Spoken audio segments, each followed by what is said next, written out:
এসেছি এত রোদেতে ছাদে ফুল তুলতে, পুজো করব, তো সেই জন্য চুবড়ি নিয়ে চলে এসেছি ছাদে ফুল তোলার জন্য।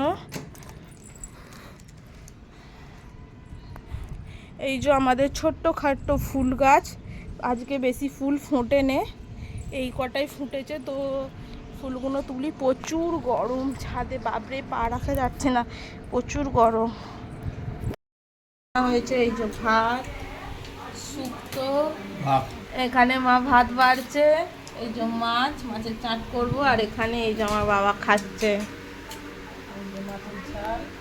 মাছের ঝালও হয়েছে তার সাথে। আমি তো মাছের ঝাল খাবো না, আমি মাছ ভাজার চাট খাবো। আর তার সাথে হয়েছে আমার ফেভারিট আমের চাটনি।